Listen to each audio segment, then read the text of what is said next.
The times that we live in currently, there is nothing called the static image. Yes, everything is going to start moving, and everything is already moving. Your tom tom tom tom of the Netflix, everything has a sound, everything has a motion to it. As a teacher, I would say, since everything is moving, it becomes even more important that the student has, or an individual, or an artist, or a designer has a very individualistic standpoint. Otherwise, you'll get lost in this chaos of moving images.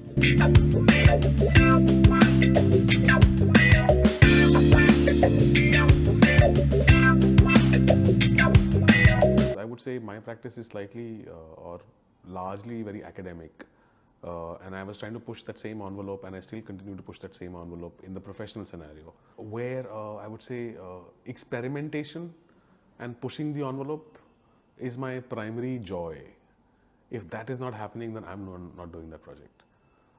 Because there are dimes and dozen animators, you can go get it done by anybody. If you're not doing something exciting, then, as you know, animation is a hardworking profession.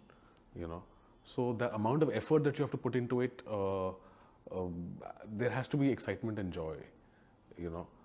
So yeah, pushing boundaries excites me. And when I say Suresh Ariat, I think Suresh Ariat is somebody who also does something quite similar in terms of pushing boundaries all the time, everywhere. Whichever button he can push, wherever he can push, he does that. So there is a lot of innovation in his work. हाँ, so like Suresh Ariat would say, तू तो अभी भी student है.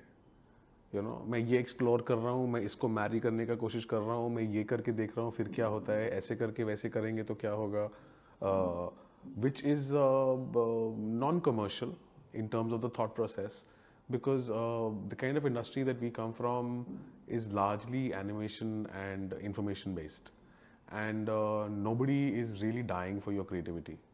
They have a big brand which is multi crores, and they want to sell something, and so selling that car is very, very important rather than your creativity. So there's a fine balance that one has to strike in order to do that kind of stuff. But even in that space, I would say I have attempted whatever came my way to push the envelope as much as I could. Because as I said, in this world full of moving images, if you do not do something innovative, nobody's going to look at your work.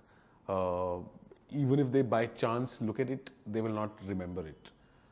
So in order to have an impact and a recall value, you will have to tickle the brain in a way that the brain says, "Ay, ye kya ho raha hai?" And the moment someone says, "Ye kya ho raha hai?" I don't know, me as an animator or a filmmaker, I feel like that's bas ho gaya, yahi chahiye tha. So